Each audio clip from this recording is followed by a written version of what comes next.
여러분 안녕하십니까? 시사쇼 정치다 김보건입니다. 자녀 입시 비리와 감찰 무마 등 혐의를 받는 이 조국 전 법무장관이요. 항소심에서도 징역 2년의 실형을 선고받았습니다. 다만 법정 구속되진 않았습니다. 조 전 장관은 새로운 길, 즉 출마를 시사했는데요. 오늘 판결의 의미와 파장 자세히 짚어드리겠습니다. 설 연휴를 하루 앞둔 오늘 여야가 서울역과 용산역에서 귀성객을 배웅하면서 설 민심 잡기에 총력전을 펼쳤습니다. 정치권 동향 잠시 뒤 바로 전해드리겠습니다. 저는 1분 뒤에 돌아옵니다.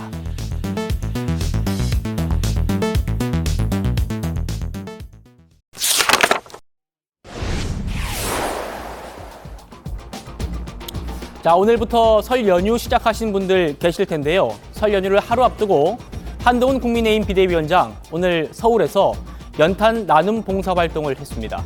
얼굴에 검댕이를 묻힌 채로 직접 손수레와 지게로 연탄을 실어 날랐는데요. 보시겠습니다.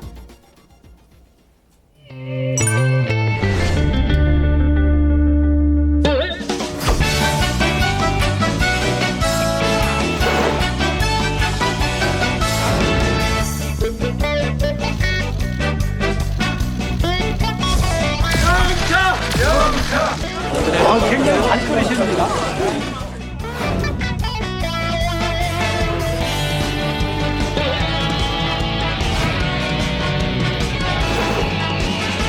위원장님 얼굴이 너무 하얗다. 이걸로다 좀 이렇게 표시를 내야 되는데. 이제 시작이라. 여기로 오시죠. 일부러 엄청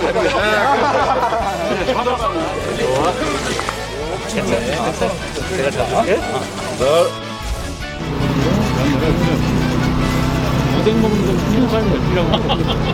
오늘 보내시면 버리기만 좋은데. 그런다고 이게 만회되지 않아요.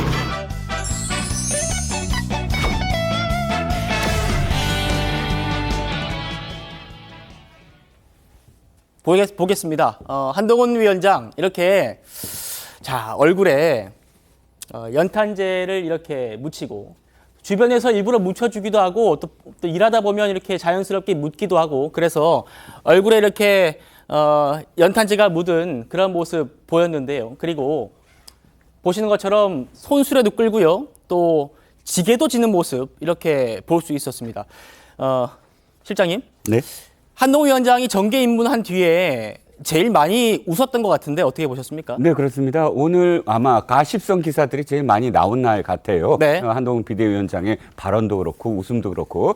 자, 세 가지 이유가 있다고 봅니다. 첫 번째는 저는 중간고사를 치렀다라고 말씀을 드리고 싶은데 관훈클럽 토론회 있지 않습니까? 주로 대선 후보라든지 혹은 뭐 당권 도전을 하는 뉴스의 인물이라든지 정치인들을 불러다 놓고 중견 기자들이 아주 뼈아픈 그런 아주 날카로운 질문들을 쏟아내는 것으로 유명한 관훈 토론을 어저께 무사히 치렀다. 이런 홀가분한 마음도 작용을 했을 테고요. 네. 두 번째는 이제 전국을 돌면서 신년 인사를 한 이후에 현장에 대한 어떤 익숙함이 좀 배어 나와요. 네. 처음에 시작할 때, 그러니까 어떤 지역에 내려가서 시장에 갔을 때 좀 쭈삣거림도 있었거든요. 지금은 아주 익숙해졌습니다. 그리고 현장에서 만나는 그런 시민들과의 대화도 아주 익숙한 그런 대화법이 나오고 있고요. 마지막으로는 한동훈 비대위원장이 늘 주장해왔고 또 이야기해온 사회적 약자에 대한 배려, 그것을 실질적으로 자신이 몸으로써 실천하는 어떤 모습이었기 때문에 더욱더 웃는 얼굴로 임하지 않았을까 하는 생각입니다. 네. 오늘 그 연탄을 배달받은 한 어르신이요. 이 미리 쪄놓은 고구마를 한 위원장한테 건네주기도 했습니다. 그 장면도 이어서 보시죠. 저 주시려고 해보신 거예요? 네, 아, 네. 제가 고구마 좋아하는 거 어떻게 아시고? 드세요. 고맙습니다. 드세요. 하고단 어르신. 내년에도 또 연탄 봉사하시기로 하셨어요. 네, 내년에 고맙습니다. 제가 웃을 수 있을지 모르겠지만 우리 국민의힘은 매년 22에 7만 장을 매년 드릴 겁니다. 아, 우유 저 주신 거예요? 원래 고구마는 우유죠. 우유 또 내잖아요. 아니. 됐어요? 제가 우유를 세 개째 먹고 있습니다. 처음보다 많이 맞아. 더 잘하겠습니다. 고구마 주셔가지고 오늘부터 나아질 것 같습니다. 고맙습니다. 건강하십시오. 자, 한동훈 위원장 오늘 모습 저희가 좀 더 살펴보려고 하는데요.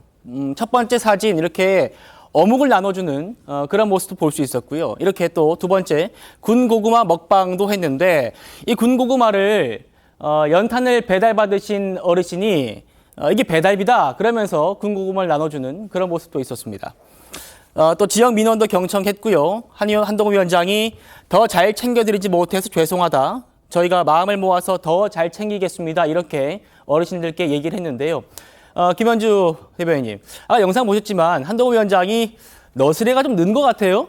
그렇게 보이죠? 네. 한마디로 한동훈훈하다 이렇게 이제 좀 표현할 수 있을 것 같고요.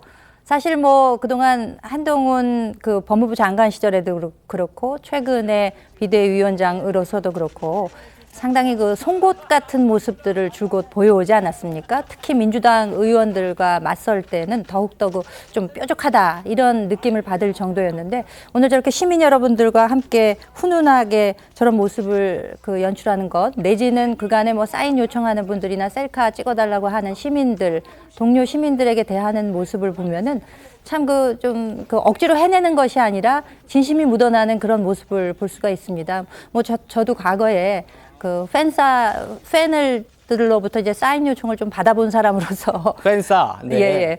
팬들한테 사인을 해드리는 것 또 일일이 응대하는 게 좀 쉬운 일은 아니거든요. 이렇게 늘 살갑게 하고 이런 것들이 이제 진심이 묻어 나와야 되는데 이게 기본적인 인성을 좀 엿볼 수 있는 대목이 아닌가 이제 그런 생각이 듭니다. 네. 오늘 참석자들과 함께 뭐 지게도 메고 그리고 뭐 리어카도 끌고 하면서 200장 정도의 연탄을 날랐다고 하는데 한 가구가 한 달 정도 쓸 수 있는 분량이라 그래요. 200장 정도를 지금 날랐다고 하고 앞으로도 계속 이 활동이 이어질 거라고 이렇게 공언을 한 만큼 그 약속 꼭 지켜주시기를 바라고 예. 또 뭐 이렇게 담요로 고구마 받아 먹는 모습 이런 모습 참 따뜻한 모습이 아니었나 그렇게 생각이 됩니다. 그러게요.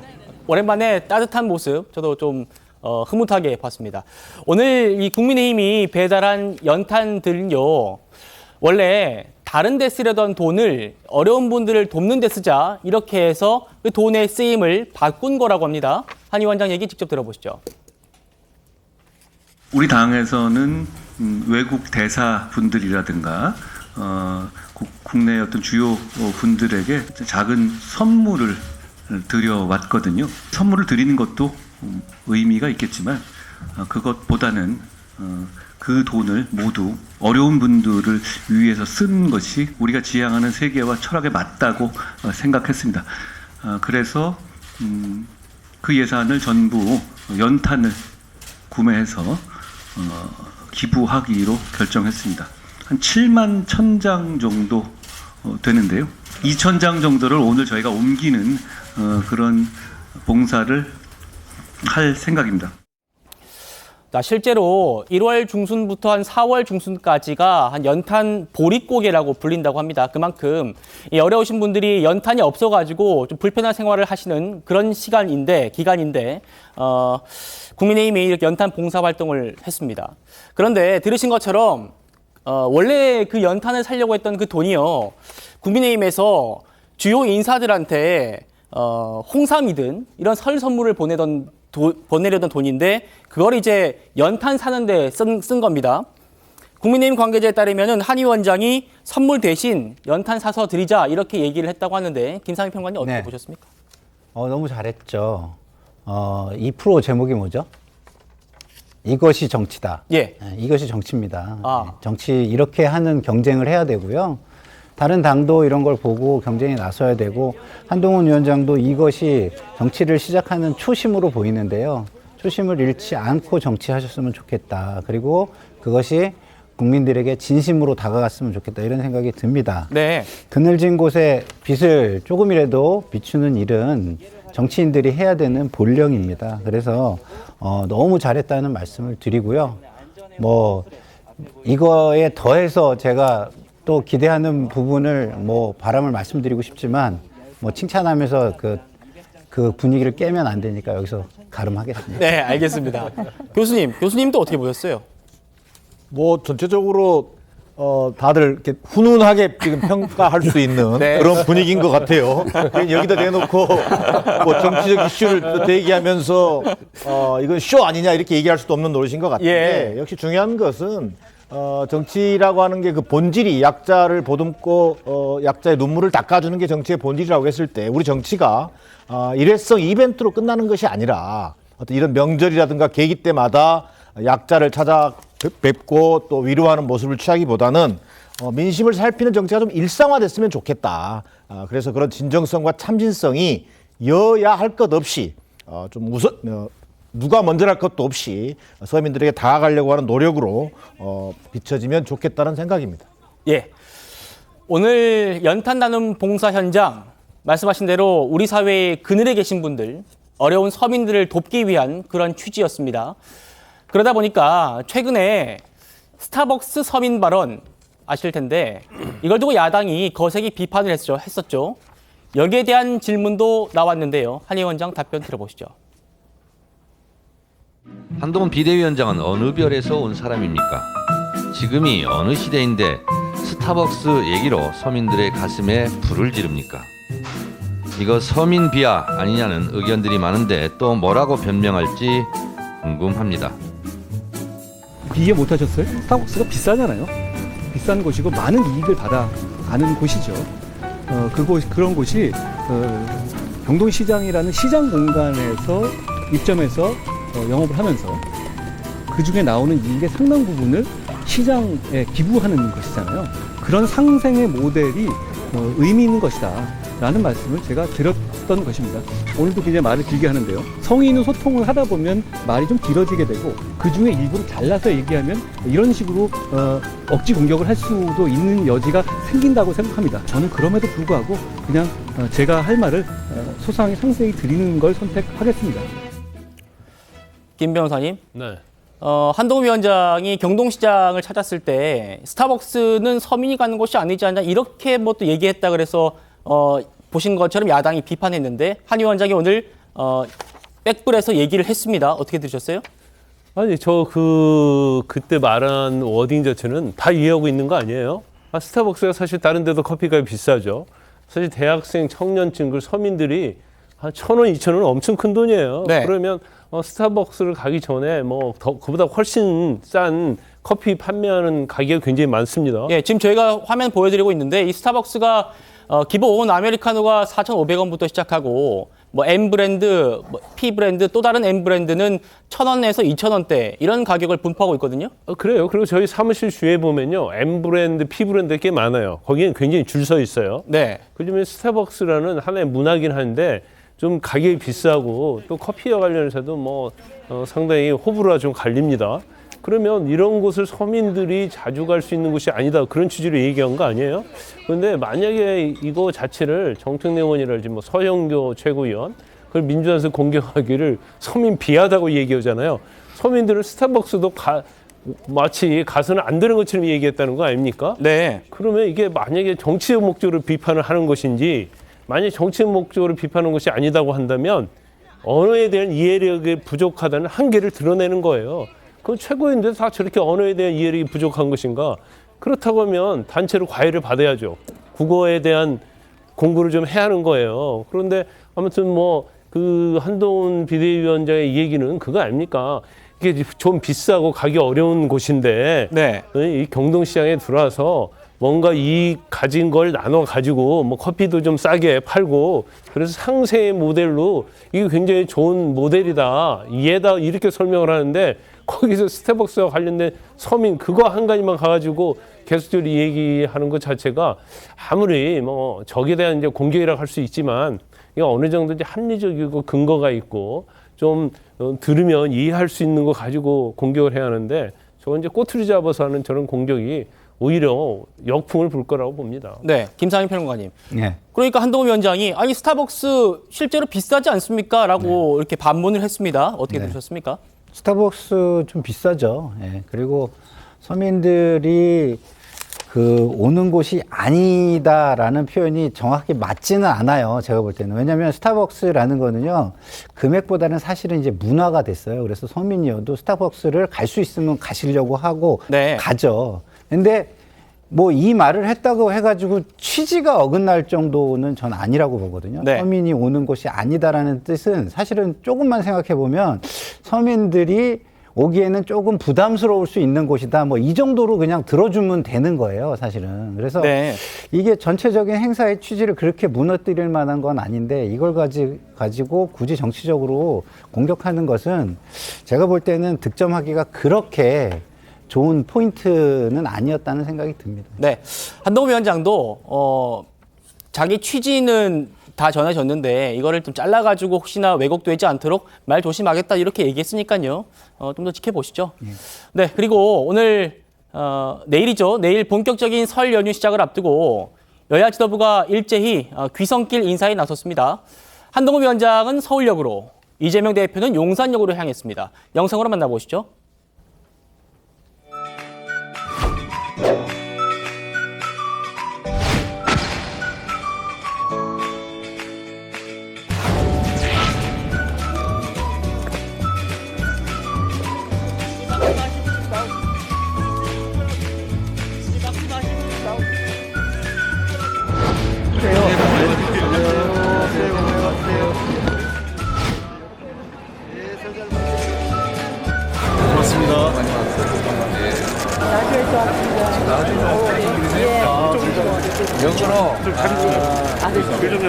어머니가 올라오셨군요. 예. 어디 사세요, 아들? 아니, 라디오. 오늘 생각이 안 나. 비록 현재는 잠시 어렵지만 내일은 오늘보다는 더 나을 것이다. 희망을 가지시고 건강하게 행복하게 명절 잘 보내시기 바랍니다. 말씀드린 대로요. 국민의힘은 서울역에 갔죠. 여기가 이제 대구, 경북, 그리고 부산, 울산, 영남 지역으로 이제 열차가 가는 경부선이 있는 곳이 서울역이죠. 여기서 국민의힘이 귀성 인사를 했고요. 보시는 것처럼 이재명 대표의 민주당은 용산역으로 갔습니다. 용산역은 호남선이 있는 곳입니다. 그래서 혹시 서로의 텃밭을 염두에 두고 이런 행선지를 일정을 정한 거 아니냐 이런 얘기가 나오는데 이종호 실장님, 네. 양당이 뭐 좀 조율을 했을까요? 어떻습니까? 옛날에는요, 제 기억에 서울역으로 양당이 모두 출동한 적도 있어요. 왜냐하면, 네. 당시에는 이제 뭐 KTX도 많이 없고 또 역마다 사람들이 일정치 않아서 서울역을 가야 굉장히 많은 인파들, 더군다나 지금보다 그 옛날에는 훨씬 더 많은 분들이 귀성을 했거든요. 그래서 많은 사람들을 만나려면 서울역에 가야 된다 해갖고 양당에 간 적도 있어요. 한데 그러다 보니까 사실 이 동선도 겹치고 상당히 불편했거든요. 양당이 그다음부터는 좀 조율을 많이 했던 것 같아요. 그래서 어느 당이 어디로 가면 어느 당이 어디로 간다 이런 식으로 해서 제 기억에 국민의힘 계열 정당에서 용산역 간 적도 있거든요. 네. 그러니까 굳이 호남, 뭐 경부 이렇게 편가름해서 갔다라고 해석을 굳이 할 필요는 없을 것 같은데 네. 공교롭게도 이번에는 딱 호남선 민주당, 그다음에 경부선 뭐 국민의힘 이렇게 갖는 바람에 자기 지역의 지지 기반 텃밭을 겨냥한 게 아니냐라는 그런 지금 해석이 뒤따르는 것 같습니다. 네, 조금 더 들여다볼게요. 한동훈 위원장이 오늘 시민들한테 자신의 손글씨가 담긴 엽서를 나눠줬습니다. 이 엽서인데요. 저희가 실물을 가지고 왔습니다. 이렇게 빨간 엽서 그리고 분홍색 엽서를 한동훈 위원장이 현장에서 시민들에게 나눠줬는데 저희가 큰 그림으로 준비를 했습니다. 보시면 저는 되고 싶은 건 없었지만 하고 싶은 건 참 많았습니다. 한동훈 위원장이 여러 번 얘기했던 그런 내용들이죠. 그리고 또 보시면은 동료 시민과 함께 대한민국의 미래를 만들겠다 이런 내용도 한동훈 위원장이 평소에 많이 해왔던 얘기들입니다. 익숙한 얘기들을 국민들에게 한 번 더 강조하는 그런 느낌인데 김상일 평론가님. 네. 아무래도 이 손글씨 이 엽서 저는 요즘에 손글씨 좀 많이 받아보지 못해서 네. 편지를 많이 못 받아봤는데 네. 인쇄체보다는 손글씨가 좀 정감이 가는 그런 느낌은 있습니다. 그렇죠. 그래서 과거에도 조금 더 정성스럽고 열심히 하는 정치인은요, 손글씨로 기본을 써요. 물론 그게 다 쓸 수 없으니까 하나 쓴 걸 가지고 복사하거나 인쇄를 하죠. 네. 저걸 뭐 다 모든 거를 한 장 한 장 그렇죠. 다 쓰지는 않았을 거예요. 네. 근데 어쨌든 손으로 쓴다는 것 자체가 조금 더 배려를 하고 정성을 보이는 정치인들이 과거에도 해오던 거기 때문에 한동훈 장관이 그걸 선택했다는 거는 잘한 겁니다. 제가 자꾸 민주당인데 한동훈 장관을 칭찬을 하게 돼서 조금 좀 저기 한데요. 저는 이렇게 양 당에서 나온 모든 분들이 잘한 건 잘했다고 좀 칭찬해주는 그런 문화가 좀 생겼으면 좋겠어요. 그러게요. 왜냐하면 이게 강성 지지층이 너무 이렇게 강하다 보니까 사람들이 타당에 대한 건 무조건 비판을 먼저 해야 되는 강박관념에 사로잡히는 것 같아요. 그래서 저는 좀 우리 이것이 정치다에서부터 타 당이라도 잘한 건 잘했다라고 좀 칭찬해주는 문화가 생겼으면 좋겠습니다. 김광산 변호사님은 이재명 대표 좀 칭찬 한번 해주실까요? 아니 아직 이재명 대표 안 나와서 예. 뭐 했는지 잘 나오면 또 모르겠어요. 칭찬해 주실 거예요? 칭찬을 좀 하고 예. 싶어도 찾을 것이 없네요. 그런데 이제 다음에 기회가 있으면 뭐 할 때가 있죠. 그 대신 잘해야지 칭찬을 하는 거잖아요. 뭐 칭찬거리가 있으면 당연히 저도 칭찬을 할 겁니다. 근데 네. 그런 것 같아요. 지금 용산역, 서울역인데 사실 이전에도 보면 항상 추석이랄지 명절 때 보면 거기 서울역은 뭐 보수 정당이, 용산역은 뭐 주로 민주당 그쪽에서 많이 갔었어요. 네. 그리고 대부분 저렇게 딱 몸에 저렇게 플랜카드를 걸고 그다음에 되게 인쇄물을 많이 나눠줍니다. 근데 인쇄물이라는 것이 거기에 이제 정치 이슈가 주로 많이 적혀 있기 때문에 사람들이 받아도 보지 않아요. 그런데 이제 손글씨로 이렇게 엽서를 주게 되면 당연히 이게 뭐야 손글씨 써져 있네 한번 보게 돼 있죠. 그래서 이런 것은 아마 굉장히 감성적인 측면에서 좋은 시도다 봐요. 그리고 이 내용 자체가 그냥 일반적으로 정치적으로 남을 비판한다던가 아니면 자기 자당을 홍보하는 그런 내용이 아니잖아요. 그렇기 때문에 이런 것들은 상당히 뭐 감성적으로 접근을 잘했다고 봐요. 그래서 이제 아까 연탄 행사에 있어서도 뭘 연탄 행사도요 항상 정치권에서 하는 행사거든요. 굉장히 진부합니다. 그리고 전 대표가 만약에 나와서 저렇게 했다고 하면 언론 스포트라이트 받지 않았을 거예요. 그런데 이제 한동훈 비대위원장이 그 전에 이제 정치를 한 적이 없고 또 최근에 어떤 행보 자체가 이제는 이제 정치인과 다른 이제 그런 모습을 이렇게 보이다 보니까 이제 하나하나에 굉장히 언론들이 많이 관심을 가지고 있는 것 같습니다. 네, 한동훈 위원장의 손글씨요. 이번이 처음이 아닙니다. 과거에 이 법무부 장관 시절에도요 여러 번 화제가 됐던 적이 있는데요. 보겠습니다. 지난해 8월이었습니다. 저희도 많이 보도를 해드린 것 같은데요. 한 초등학생이 자기가 굉장히 아끼는 이 꼬부기 스티커를 장관에게 보냈어요. 희귀템이다 이렇게 설명을 들었는데 이 꼬부기를 보내면서 장관님 이렇게 뭐 담고 싶습니다 이렇게 보내니까 한동훈 위원장이 이렇게 모비딕 책과 또 손편지를 함께 이렇게 초등학생에게 선물한 적이 있고요. 또 고등학생이 이 수제 보석 십자수를 선물하니까 여기에 대해서 또 감사 인사를 적어서 모비딕 책과 함께 보낸 적이 있습니다. 꼬부기 스티커는 한동훈 위원장이 자기 다이어리도 부착을 해가지고 또 한동안 이슈가 됐던 적이 있습니다.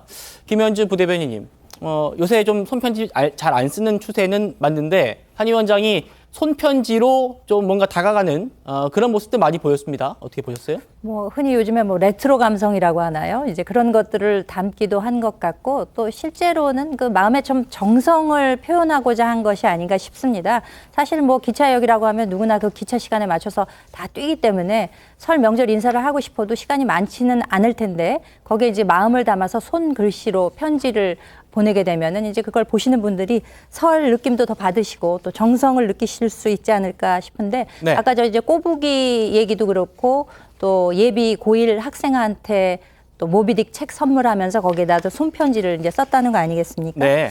그 한동훈 위원장이 한 사람 한 사람에게도 이제 허투루 대하지 않는 그 정성을 좀 담는 마음이 있는 게 아닌가 싶어요. 초등학생들에게는 그 작은 스티커 하나가 엄청 자기에게는 소중한 걸 그걸 보내줬다는 그렇죠. 걸 알고 거기에다가 이제 손편지로 다소 어려운 책이지만 나중에 읽어라 하면서 그 책을 보내주기도 하고 또 실제 본인의 수첩에다가 겉에 보이는 면에다 그 스티커를 붙였다는 거 아니겠습니까? 그래서 이제 그게 보도도 되고 하는데 그 한동훈 위원장이 법무부 장관으로 재직 시절에도 그 환경 미화하시는 분들이나 방호 경호원들에게 본인 업추비를 털어가지고 좋은 외투를 이제 선물했다고도 하고, 또 최근에 그 당사에서 꾸준히 일하시는 분들과 함께 점심 식사를 하기도 하지 않았습니까? 이제 그런 모든 면에서 볼 때 한 분 한 분에게 좀 정성을 다하는 것, 그러니까 결국 그것이 이제 동료 시민들의 생활인들의 삶을 좀 나아지게 하려는 그런 마음을 담은 그런 행보가 아닌가 싶어서 이것도 역시 또 훈훈하게 느껴지는 게 아닌가 싶습니다. 네, 국민의힘에서 오늘 이 한동훈 위원장의 설 인사 영상도 공개했습니다. 함께 보시겠습니다. 지난 한 해 자기 자리에서 최선을 다해주신 동료 시민분들께 깊은 존경의 말씀을 드립니다. 국민의힘은 동료 시민 모두에게 지난해보다 더 나은 2024년이 되도록 앞장서서 준비하고 있습니다. 국회의원 특권 포기를 비롯한 정치개혁 과제들도 이번에는 기필코 완성하여 정치에 대한 국민의 신뢰를 되찾겠습니다. 네, 자 이제 이재명 대표 행보 얘기도 좀 해보려고 합니다. 김광삼 변호사님 잘 보세요. 네, 오늘 자신의 지역구가 있는 인천 계양의 전통시장을 방문했는데요. 한복을 입은 설 인사 영상도 공개를 했습니다. 이렇게 보시죠. 이재명 화이팅! 새해 복 많이 받으세요.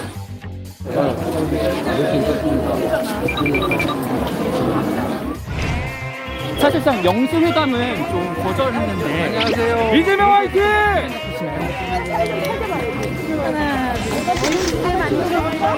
어머니 건강하세요.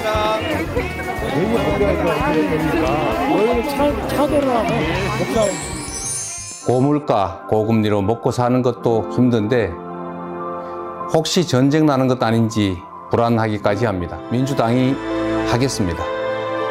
민생을 살리고 경제를 살리고 민주주의를 되살리겠습니다. 정계남 교수님, 저희가 양당 대표의 설 인사 영상을 이렇게 쭉 보여드렸는데 이재명 대표 얘기 중에서 좀 한번 좀 생각해 볼 대목이 있었어요. 혹시 전쟁 나는 건 아닌지 불안하다. 평화와 민주주의를 지키겠다 이런 메시지가 들어갔던데 어떻게 좀 들으셨습니까? 평화와 민주주의를 지키겠다라고 하는 메시지는 상당히 공감이 되는데 네. 설 명절 앞두고 동영상을 통해서 야 이거 혹시 전쟁 나는 거 아닌지 모르겠다, 불안하다 이렇게 얘기하는 것이 국민들에게 어떻게 다가갈지 저는 좀 약간 그 효과 부분에 있어서는 측면에서는 다소 좀 설득력이 떨어질 수도 있겠다 뭐 이런 측면에서 예상이 들어요. 네. 자 지금 뭐 사실 한반도 평화 문제 심각하죠. 뭐 미국 당국자라든가 전문가들에 따르면 1950년 한국 전쟁 일어나기 직전의 상황처럼 가장 또 위기 상황이라는 얘기가 있고 또 지금 오늘 이 시간에도 서해상에는 미군 정찰 활동이 지속되고 있습니다. 그리고 북한은 호시탐탐 나름대로 적대적 교전국가라고 선언한 뒤에 그런 어떤 그 도발들을 어떤 방식으로든지 할지 모르는 그 일촉즉발의 상황인 건 맞습니다. 자, 그러나 제1야당의 대표가 민생 경제가 최악으로 치닫고 있고 또 민주주의 후퇴라고 하는 부분에 있어서 많은 국민들이 뭐랄까 좀 이 국정 운영에 대해서 걱정들이 많은 상황에서 이재명 대표가 오히려 저는 좀 그 최악의 어떤 민생 경제에 대한 어떤 얘기들도 하면서 제1야당으로서 유능한 야당 또 나름대로 실력 있는 야당이 되겠다는 차원에서 좀 대안 제시도 하는 뭐 좀 약간 따뜻한 얘기가 같이 곁들였더라면 오히려 더 효과는 컸을지 않을까라는 그런 판단을 해봤습니다. 네, 김광삼 변호사님. 따뜻한 얘기가 조금 빠진 게 아쉽다 이런 정 교수님의 평가였습니다. 참 칭찬을 하려고 막 찾아보는데 참 어렵습니다. 좀 어떻게 보면 우리 진보나 민주 패널 쪽에서도 저런 얘기 하고 있는데 제가 구태여 칭찬할 걸 아무리 차이도 없는데 칭찬할 거 하나 찾는다면 하나 있긴 있어요. 지금 우리가 겪는 이 위기도 평화와 민주주의의 가치를 다시 깨닫고 더 나은 대한민국으로 나아가는 체질 개선의 기회가 될 것임을 확신한다. 뭐 아주 좋은 문구입니다. 그것도 민주당이 하겠다고 했고요. 민주당이 또 열심히 해야 한다고 봅니다. 그런데 뭐 아주 이거 잘한 거예요. 정말 칭찬하고 싶습니다. 네. 그런데 또 왜 설 연휴를 놔두고 가족들이 모여서 정말 좋은 얘기할 자리 아니에요? 근데 왜 불안감을 조성하는 거예요? 혹시 전쟁 나는 거 아닌지 불안하게까지 하다. 그럼 설 연휴 밥상에 누워가지고 앉아가지고 우리가 차례 지내고 나서 전쟁 얘기를 해야 합니까? 그건 아니잖아요. 그래서 이게 설 연휴 자체도 정치적 정략적으로 이 얘기를 하는 것은 사실 이제 맞지 않다고 봐요.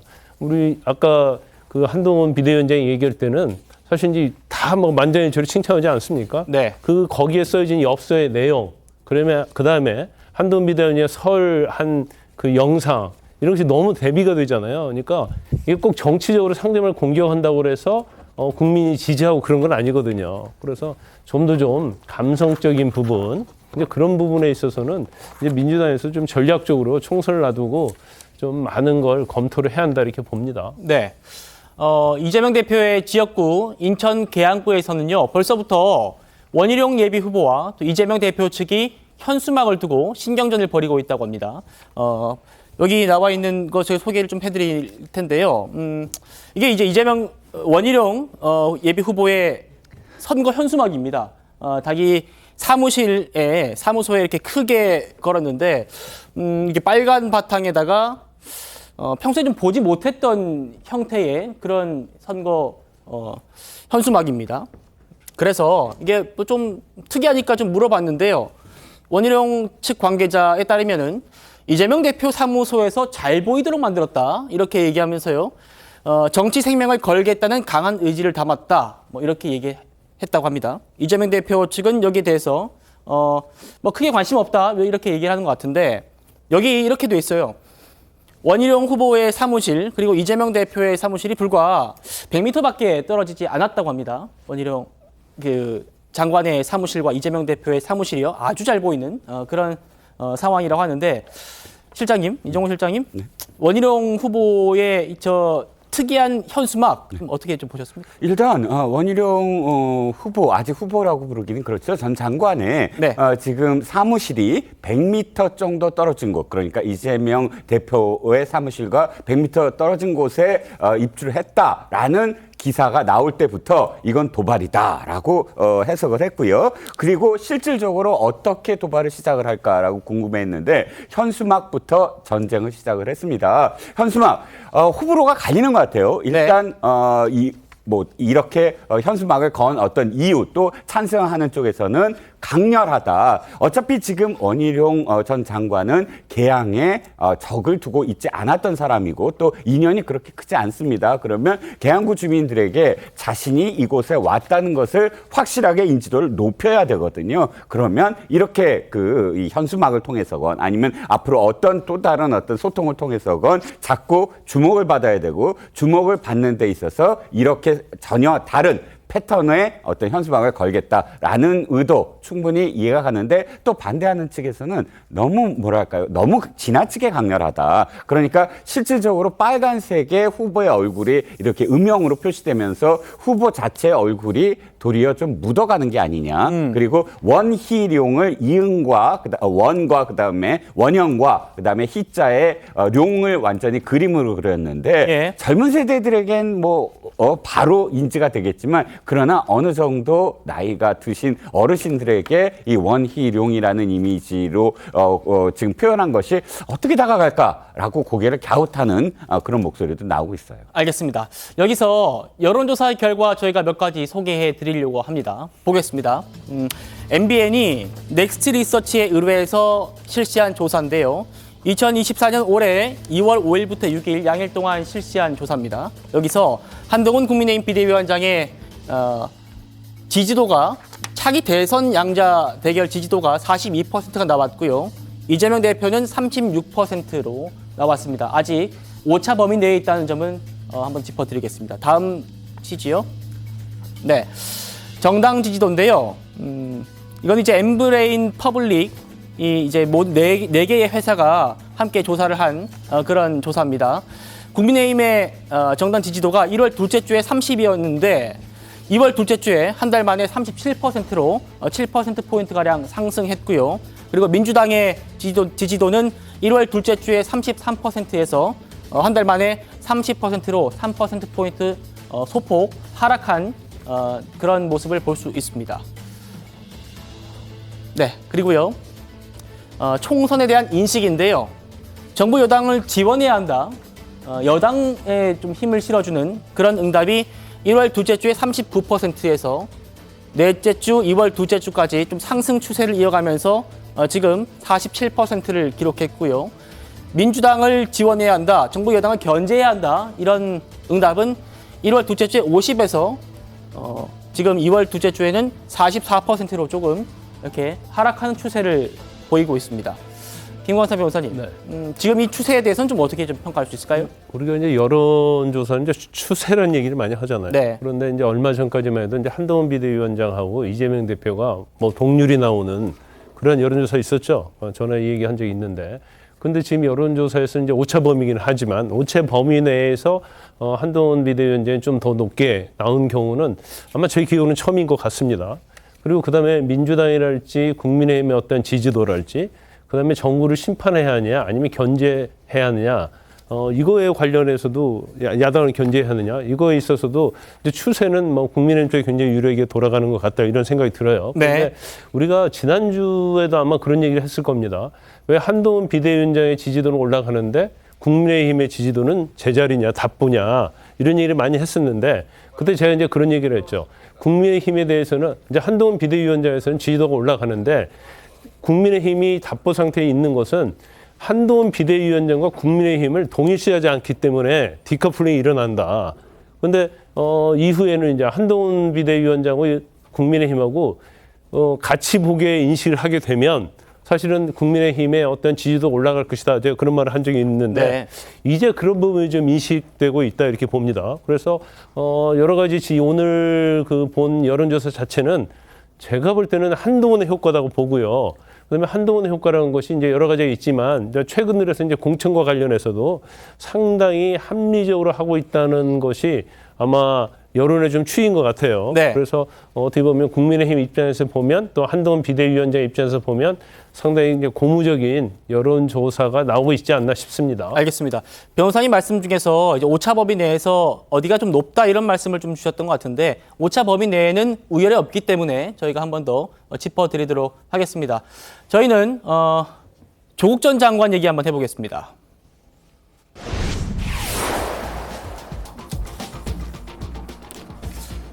조금 전에 입시 비리와 또 감찰 무마 혐의에 대한 조국 전 법무부 장관의 2심 판단이 나왔습니다. 1심과 똑같이 징역 2년의 실형이 선고됐는데요. 재판정에서 나온 조 전 장관 이렇게 말했습니다. 항소심 재판의 사실관계 파악과 법리 적용에 동의할 수 없기에 상소하여 대법원의 최종 판단을 구하고자 합니다. 2019년 법무부 장관 후보로 지명된 순간부터 지금에 이르는 5년의 시간은 저와 가족들에게 무간지옥의 시간이었습니다. 하루하루 고통스럽지 않은 날이 없었습니다. 저와 제 가족 일로 인해 국민 사이에 분열과 갈등이 일어나고 국민들께 부족하고 실망스러운 모습을 보인 데 대해 다시 한번 사과드립니다. 오늘 재판부에서는 진지한 반성이 없는 것으로 보인다 이렇게 지적했는데 거기에 대해서 한 말씀 해주시죠. 제가 총 15차례 이상 대국민 사과를 했고요. 아마 재판부에서는 기소된 사실 그 자체를 모두 인정하라는 취지이신 것 같은데 제가 사실관계와 법리에서 다투고 있다는 점만 말씀드리겠습니다. 자, 오늘도 저희가 이 재판 결과를 키워드로 정리를 해드리겠습니다. 첫 번째 키워드 바로 이겁니다. 반성 없다.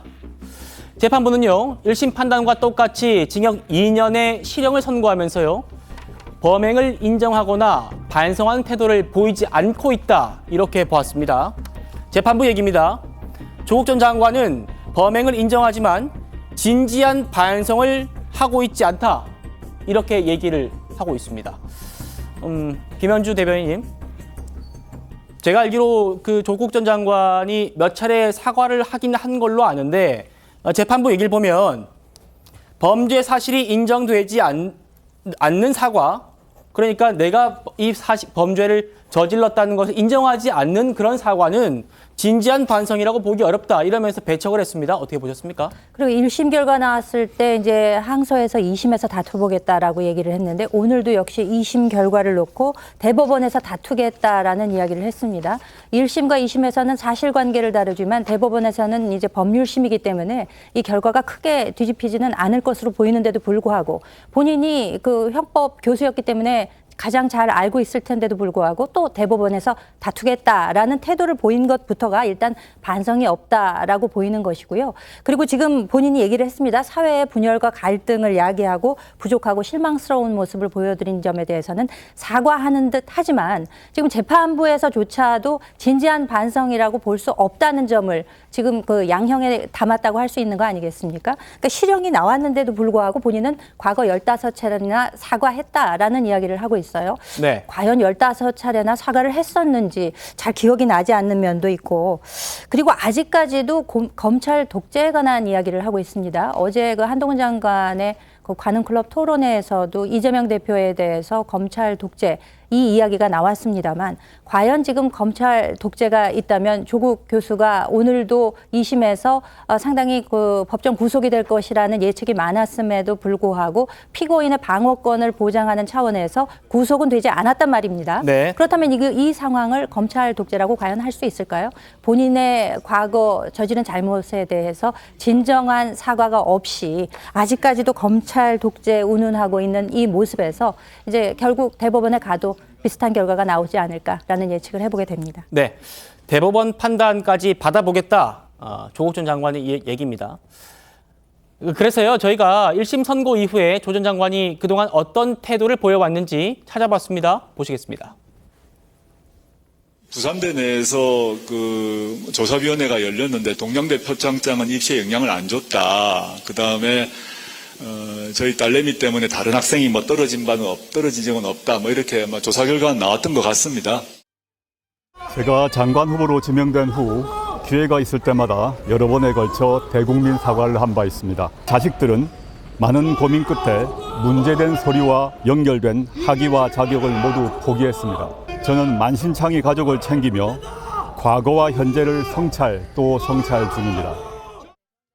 사실 애비 입장에서 모든 걸 떠나서 이제 속이 상하고 제 딸도 조만간 법정에 서야 되는데 그 모습을 지켜봐야 된다고 생각하면 제가 이제 화가 많이 나죠. 김상일 평론가님. 네. 제가 뒤에 좀 이따가 이제 이번 판결 분석을 저희가 자세히 해드릴 텐데 네. 먼저 지금 이 재판부에 사과나 이 반성이 없다라는 부분을 전해드린 이유가 있습니다. 네. 지금 조국 전 장관이 1심 이후에 보였던 저 태도들 네. 그리고 15번이나 사과를 했다고 하지만 네. 재판부가 받아들이지 않은 이유 네. 여기에 대해서 좀 어떻게 보셨습니까? 그러니까 사과를 말로 한 거잖아요. 말은 귀에 들리죠. 그러나 보여지지 않습니다. 그럼 그 이후에 행동을 하는 것이 보여져야 돼요. 그래서 제가 정치가 방송에서 여러 번 쓰는데 seeing is believing이라고 저는 해요. 그러니까 보여지는 것 그리고 보고서 국민에게 인식되는 것이 가장 중요한 것이고 그것이 국민이 믿는 것이 된다라는 얘기입니다. 네. 근데 조국 전 장관 같은 경우 15번 사과를 했다고 하지만 행동으로 국민이나 재판부가 느낄 수 있게 해주지 못했다는 것이 아픈 부분이 아닐까 이런 생각이 듭니다. 네. 2심 선고 내용 저희가 자세히 좀 짚어드리겠습니다. 2심 선고는 1심 선고와 똑같습니다. 그러니까 1심의 판단이 전혀 이상하지 않다. 그렇게 2심 재판부가 인정을 한 겁니다. 1심 재판 그래서 1심 재판부가 어떻게 판시했는지 저희가 보여드리고 있는데요. 보시는 것처럼 아들의 학사, 입시 관련 부정행위를 대부분 유죄로 인정했고요. 딸의 입시 관련 부정행위도 대부분 유죄로 인정했습니다. 김광산 변호사님, 변호사시니까요. 지금 1심과 2심의 재판부 판단이 똑같습니다. 네. 이런 부분은 어떻게 좀 해석을 할 수 있을까요? 1심에서도 엄청 오랫동안 재판했잖아요. 또 조 전 장관이 방어권 행사를 해서 무지무지 노력을 많이 했어요. 또 항소심에서도 마찬가지고요. 그런데 그 결과에 의하면 이제 드러날 건 다 드러난 거죠. 그래서 이미 1심서 모든 부분에서 이제 스크린이 됐기 때문에 2심도 똑같이 본 거고 또 양형 기준에 의하면 이건 징역 2년 실형이 맞다고 판단을 한 겁니다. 그래서 1심과 2심에 원래 이제 2심에서 형을 좀 감형을 해주려고 하면 만약에 범죄 혐의가 똑같이 인정이 된다고 하는 걸 전제로 하면 뭔가 사정 변경이 있어야 하거든요. 그런 변경이 전혀 없고 끝까지 반성하지 않는 거죠. 그래서 반성이라는 것은 법정 외 밖에서 사과를 하는 게 반성이 아니에요. 법적인 측면에서 진지한 반성이라는 것은 범죄 혐의를 인정을 하고 거기에 대한 자기 잘못에 대해서 뭔가 후회하고 그런 게 진지한 반성이거든요. 네. 근데 그런 거 전혀 없고 계속적으로 모든 게 자기는 뭐 관련이 없다랄지 그런 식으로 무죄를 다퉜잖아요. 그러니까 재판부 입장에서는 아무리 형을 좀 감경을 해주고 싶어도 할 여지가 없는 거예요. 더군다나 또 일부가 추가적으로 무죄가 나오면 모르겠지만 다 1심과 똑같이 유죄 무죄가 똑같은 거 아니에요? 그러니까 이제 재판부 입장에서는 그대로 이제 선고할 수밖에 없었고 네. 단지 한 가지 특혜를 준 것은 법정 구속 안 한 것만 특혜를 줬다 이렇게 봅니다. 네. 그동안 조국 전 장관 자신은 자녀 교육에 무심한 아빠였다 이렇게 주장했었죠. 먼저 듣고 오시겠습니다. 저는 사실은 이런 것 자체에 대해서 사실 전혀 모르고 있었습니다. 제가 아이 교육에 대해서 좀 무관심, 그 점에 있어서는 무관심한 편이었습니다. 도대체 어떤 일이 벌어졌는가 저부터도 궁금하여 이번 2, 3주 동안 꼼꼼히 한번 확인해보고 보았더니 그 당시 상황이 그랬다는 것입니다. 10대 고등학생 아이가 당시 입시 제도 하에서 이리 뛰고 저리 뛰고 해서 인턴을 구해서 뛴 것, 그 자체를 두고 저희 아이를 비난하는 것은 좀 저로서는 과도하지 않은가. 조 전 장관은 아이에게 무관심했다 이렇게 얘기를 했습니다만 2심 재판부는요. 조 전 장관이 딸의 의전원 첨부 서류를 정경심 전 교수와 함께 수정했다 이렇게 봤습니다.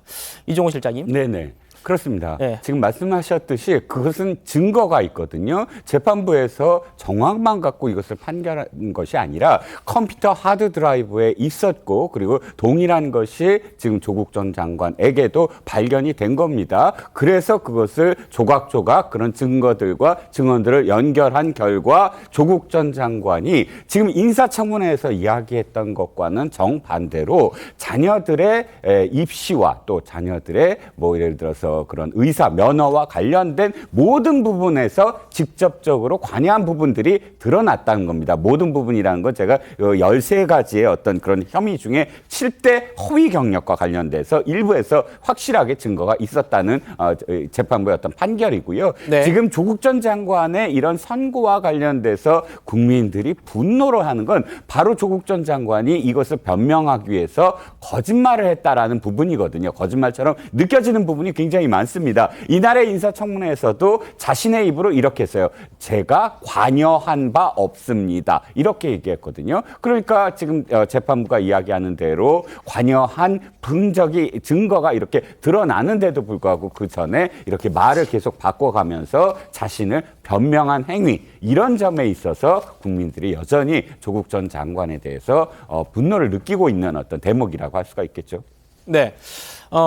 조 전 장관 아들이 조지 워싱턴대 유학 시절에 퀴즈 시험을 볼 때 이때도 조 전 장관과 정경심 교수가 좀 풀어줬다, 대리 시험을 했다 이런 의혹이 있었는데 미국 대학 교수의 얘기를 듣느니 마느니 이런 얘기를 하다가 결국에는 이런 점도 재판부가 유죄 판단에 변함이 없다 이렇게 판단을 한 겁니다.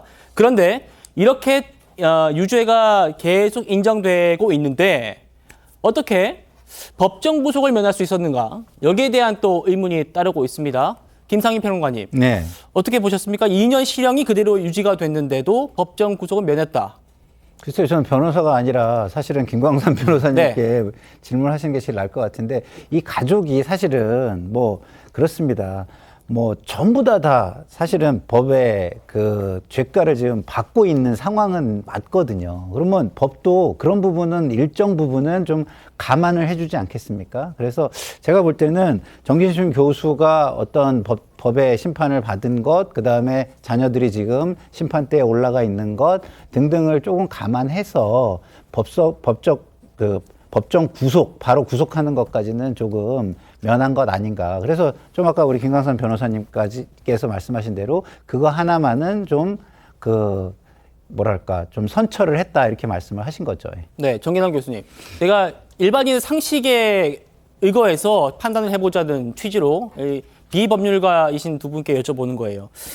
지난번에는 정경심 교수가 구속이 돼 있었기 때문에 가족들은 함께 구속하지 않는다는 그런 관례에 따라서 조 전 장관이 법정 구속을 면했다고 할 수 있겠지만 지금은 정경심 교수가 나와 있단 말입니다. 그렇기 때문에 조 전 장관이 구속해도 그런 관례는 좀 관례와는 다르지 않느냐, 상황이 다르지 않느냐 이런 얘기가 있어가지고 여쭤보는 거예요. 물론 이제 일반적인 경우에는 이를테면 1심 판결이 아니고 2심 판결이 난 경우에 다시 상고심으로 넘어갈 경우에는 사실 법정 출석 의무가 없거든요. 법리적 판단만 하기 때문에. 네. 그래서 법정 구속되는 경우가 있습니다. 이제 그런 면에서 왜 이번에 그러면은 2심 재판부가 법정 구속을 안 했을까 이렇게 의구심을 가질 수는 있을 것 같습니다. 그러나 법원 입장에서는 제 판단에는 아마 이제 방어권이라고 하는 것을 최대한 보장해주겠다는 취지가 하나 있는 것 같고요. 두 번째는 이 정치적인 부담. 뭐 이를테면 여기서 조국 피의자 조국 전 장관을 구속했을 때 그떤 법정 구속의 부담이라는 게 좀 생기지 않겠습니까? 이런 부담을 어찌 보면 대법원으로 좀 떠넘긴 측면도 있다. 그런 면에서 이 법원의 판결에 대해서 우리 일반 국민들이 볼 때는 아니 좀 뭔가 지난번 이 사법농단 심판도 그렇지 판결도 그렇고 이재용 판결도 그렇고 조국 전 장관 판결도 그렇고 뭔가 이 사법부에 대한 신뢰라고 하는 측면에서는 저는 다시 한번 생각해볼 대목은 있어 보입니다. 네, 이제 법률 전문가신 변호사님께 여쭤볼게요. 재판부는 방어권 보장 차원이라고 얘기는 하고 있습니다. 자, 원래요, 1심에서도 실형 징역 2년 받았잖아요. 자, 1심에서 실형 선고할 때 구속하는 경우가 굉장히 많습니다. 근데 최근의 경향은 1심에서 실형 선고하면서도 법정 구속하지 않고 2심에 떠넘기는 경우가 꽤 상당히 많아요. 네. 약간의 흐름이 이제 그렇게 가고 있어요. 근데 2심에서는요, 거의 대부분 실형 선고하면 구속을 하는 게 맞고요. 또 구속을 합니다. 왜냐하면 대법원에 가서는 그냥 서면 심사만 하는 거거든요. 그렇죠. 서류 심사만. 그래서 2심에서 대부분 다 법정 구속을 해요. 그런데 재판부에서 뭐라고 했냐면 방어권 보장을 한다고 그랬거든요. 근데 이 말은 맞지 않아요. 왜? 1심과 2심에서 무죄 다투면서 방어권을 엄청나게 다 행사했어요. 아하, 그렇군요. 대법원 가서 더 방어할 수 있는 방어권이 없습니다. 할 수 있는 걸 다 했기 때문에. 그래서 재판부 입장에서는 어떻게 보면 이제 여론적인 측면도 있고 이게 법정 구속 자체가 엄청나게 이게 논란이 될 수 있는 사건이거든요. 그래서 형식적으로는 방어권 보장을 위해서 뭐 법정 구속을 하지 않는다고 했지만 뭐 저것은 제가 볼 때는 약간 그냥 명분을 만들어낸 거라고 볼 수 있고요. 네. 그다음에 이제 대법원 가서 이제 재판하겠죠. 대법원에서도 아마 제가 볼 때는 2년 실형이 확정될 가능성이 크다. 그러면 대법원에서 선고와 동시에 확정이 됩니다. 그러면 어차피 재판 법정에 가지 않기 때문에 대법원에서는 법정 구속 같은 건 없어요. 그러면 확정이 되고 나면 검찰이 조 전 장관과 협의를 해서 대법원 일주일 내에 집행을 하겠다 해서 이제 구속하는 경우가 대부분이죠. 예, 알겠습니다. 대법원으로 가게 되면 이렇게 일주일 정도의 시간을 두고 검찰이 법 집행을 하게 된다. 이렇게 또 설명을 주셨습니다. 알겠습니다. 두 번째 키워드 보겠습니다. 이겁니다. 꽃길. 한동훈 위원장과 관련된 얘기입니다. 한 위원장이요, 과거에 한 언론과의 인터뷰에서 이런 말을 한 적이 있습니다. 조국 수사를 덮었다면 나는 계속 꽃길이었을 텐데. 조국 수사를 덮었다면 계속 꽃길이었을 텐데. 한동훈 위원장 얘기입니다. 자, 한동훈 위원장, 야당 의원들과 이 조국 수사를 두고 계속 설전을 벌였던 적 많습니다. 들어보시죠. 조국 장관 수사 조금 전에 말씀하셨죠. 그때도 함부로 그리고 심하게 했어요. 온 국민이 다 알다시피 70회가 넘는 압수수색 했어요. 과잉수 한 거죠. 검찰이 함부로 한 거 아닌가요? 저는 어려운 여건에서 최선을 다했다고 생각합니다. 최선을 다했다. 과잉 수사를 했느냐고 제가 물었는데 최선을 다했다고 하면 검찰이 한 모든 저는 행위는 과잉 수사라고 말씀드린 게 과잉 수사가 아니었다고 말씀드린 겁니다. 사건에 대해 당사자가 어떤 음모론을 펴면서 수사팀을 공격하고 그리고 그 여론을 동원해서 수사팀을 공격하고 아니, 여론을 뻔한 상황에 제대로 대해서 거부할 경우에는 당시에 집중적인 수사할 수밖에 없습니다. 저는 조국 사건에 대해서 사과하신 걸로 알고 조국 사태를 강을 건넜다고 하셨는데 그럼 저희가 조국 수사를 하지 말았어야 했는지 그게 그렇게 여쭙고 싶습니다. 하여튼 사과 의사가 없다는 말씀이시죠? 사과 사건이 아니라고 생각합니다. 김현주 대변인님, 윤석열 대통령과 한동훈 위원장이 정치에 뛰어들게 된 계기가 바로 이 조국 수사였습니다. 그렇습니다. 지난 문정부에서 결국 그 조국 민정수석 법무부 장관을 지낸 이분에 대해서 과연 이를 사법적으로 어떻게 처리할 것인가를 놓고 윤석열 대통령과 지금 한동훈 비대위원장의 길이 달라졌다고 볼 수가 있겠죠. 그래서 네. 소위 꽃길을 걸을 수 있었던 길을 내려놓고 험한 길로 가게 된 그것이 바로 지금 그 분수령이 된 것이 이 조국 전 장관에 대한 수사라고 볼 수 있을 것입니다. 지금 사실 그 현직 대통령의 장모도 1심은 아니었지만 2심에서는 법정에서 구속이 됐단 말입니다. 네. 그런데 지금 현재 오늘 법정 구속을 많은 법조인들이 예측을 했었습니다만 구속이 되지 않은 이유에 대해서는 저는 사법부에 대해서도 한마디 할 말이 있다고 저는 생각이 됩니다. 왜냐하면은 사법부라고 하는 것은 국민을 위한 그 정의의 보루라고 할 수 있을 텐데 오늘 이 결과를 보게 되면은 어떻게 보면은 상당히 그 민심의 눈치를 본 판결이 아닌가. 이것을 뭐 만약에 대법원 쪽으로 떠넘기기 식으로 했다면은 더 문제가 되는 것이고요.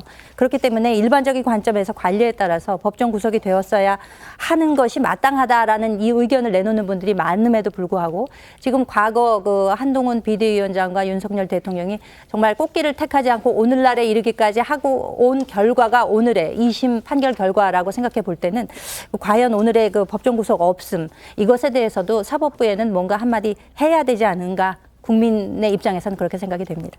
알겠습니다. 곧바로 세 번째 키워드를 공개하겠습니다. 세 번째 키워드 이겁니다. 공범 정경심.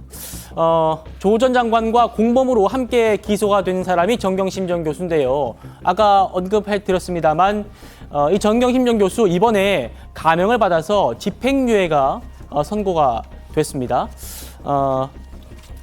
교수님, 네, 교수님. 이 정경심 교수는 이번에 집행유예로 감형이 됐는데 어떻게 좀 조 전 장관은 그대로 실형이 선고되고 정경심 부인인 정경심 교수는 감형이 된 그런 이유를 좀 설명을 좀 해주시면 좋겠어요. 글쎄요, 뭐 특별한 이유라기보다는 저는 그 가장 결정적이었던 게 정경심 교수 같은 경우는 장기간 수감으로 인해서 건강이 좋지 않다는 점 네. 이것들이 아마 고려된 걸로 보여지고요. 두 번째는 혐의에 대해서 정경심 교수는 사실상 혐의 사실을 인정한 상황입니다. 그런 것에 대한 어떤 양형 차원에서 양형 판결에 있어서 유리한 어떤 정상으로 참작된 게 아니겠는가. 네. 대칭해서 보면 조국 전 장관 같은 경우에는 혐의 사실에 대한 인정보다는 자신의 어떤 입장을 변호하는 데 급급했다고 한다면 정경심 교수는 좀 상대적으로 사실을 인정하고 후회하는 모습을 재판부 앞에서 보인 것이 네. 양형 판결에 감형을 받게 된 하나의 요인으로 작용한 것으로 보여집니다. 네, 김상희 평론가님. 네. 재판부가 이렇게 얘기를 했습니다. 정경심 교수의 형을 감형하면서 네. 이미 판결이 확정된 범행 외에 다른 범행이 없고 장기간 수감으로 인해서 건강이 좋지 않다는 점을 유리한 정상으로 참작하겠다. 네. 이 판시에 대해서는 어떻게 좀 보십니까? 글쎄요, 뭐 일단은 사법부의 판단은 기본적으로 법관이 독립적으로 하는 거 아니겠습니까? 네네. 그래서 건강이 좋지 않다라는 판단도 그 사법부에서 독립적으로 한 거기 때문에 제가 그 객관적인 사실을 알고 있지 않은 상황에서 그게 잘 됐다 잘못됐다 이렇게 말하기는 좀 어려울 것 같고요. 네. 대부분 감형 사유 중에 주연 사유가 그 건강의 문제잖아요. 그래서 기본적으로 제가 볼 때는 사법부가 뭐 병원 등이나 이런 데에 뭐 기본적인 객관적인 데이터를 가지고 건강이 굉장히 좀 많이 이 수감 생활로 인해서 안 좋아졌구나 이렇게 판단한 거 아닌가 싶습니다. 네, 변호사님 건강이 이 감형의 사유가 됐다. 이 부분 어떻게 좀 보십니까? 판결 선고에서는요 뭔가 이유가 있어야 하잖아요. 그래서 이제 건강을 이유로 든 것 같은데 실질적으로 이렇게 볼 수가 있어요. 조 전 장관에서 징역 2년이 선고를 하고요. 원론적으로 따지면 정경심 교수도 사실은 1심과 2심이 달라진 게 하나도 없죠. 그러면 징역 1년 선고하는 게 맞아요. 그러면 둘 다 법정 구속을 하지 않는다 하더라도 대법원에 가게 되면 둘 다 대법원 판결과 동시에 구속이 될 가능성이 크거든요. 네. 근데 이것은 이제 부부 둘 자체가 구속되는 것은 상당히 좀 가혹한 측면이 있어요. 근데 법원이 아마 그런 면을 굉장히 고려를 했다 이렇게 볼 수가 있어요. 그리고 또한 이제 정경심 교수님이 징역 4년 받았었잖아요. 그리고 이 범행 자체가 거의 비슷한 선상에 있어요. 같이 허위공문서 작성해갖고 뭐 입시제도에 대해서 공정성 해한 거잖아요. 그러니까 그게 둘이 같이 재판받았다고 한다면 형량이 어느 정도 좀 감형이 됐을 텐데 이게 1년 받고 4년 받으니까 합치면 5년 아닙니까? 그렇기 때문에 이제 그런 측면까지 전부 다 고려를 했는데 가장 중요한 부분은 둘 다 구속되는 것은 가혹하다. 그게 바로 이제 재판부의 이제 판단이었기 때문에 정경심 교수에 대해서는 집행유예를 선고했다 이렇게 볼 수 있을 것 같습니다. 네, 알겠습니다. 최근 딸 조민 씨가요, 이 가석방으로 출소한 어머니 정경심 전 교수의 근황을 전하기도 했죠. 보시겠습니다. 직접 뵈면은 어머니 항상 이렇게 되게 웃고 계시고, 제가 이렇게 좀 활달하게 이렇게 다니는 것에 대해서 엄청 좋아하세요. 네. 그래서, 그런 걸로 좀 낙을 가지시는 것 같고, 어머니도. 좋다. 하이하이 해요, 엄마도. 푸들머리 어때?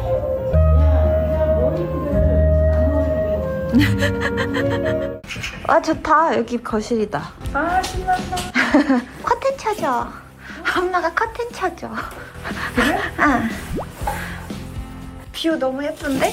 오! 이게 다 녹음이 되는 거예요? 네.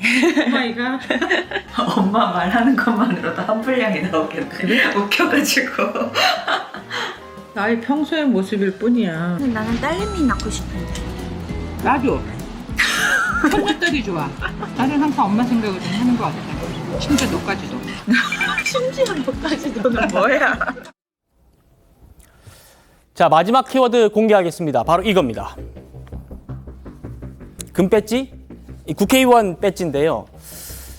오늘 재판 이후에 얘기의 핵심이 이겁니다. 아직 대법원 확정 판결이 나지 않은 만큼 조국 전 장관은 출마를 할 수 있고요. 또 법정 구속도 되지 않았기 때문에 정치 활동도 자유롭게 할 수 있습니다. 오늘도 기자가 이 출마에 대해서 질문을 하니까 조 전 장관이 새로운 길을 가겠다 이렇게 얘기를 했습니다. 들어보시죠. 저는 많이 부족하고 여러 흠이 있습니다. 그러나 여기서 포기하지 않고 새로운 길을 걸어가겠습니다. 검찰개혁을 추진하다가 무수히 찔리고 베었지만 그만두지 않고 검찰 독재의 횡포를 막는 일에 나설 것입니다. 검찰 독재의 횡포를 온몸으로 겪은 사람으로 어떠한 일도 마다하지 않겠습니다.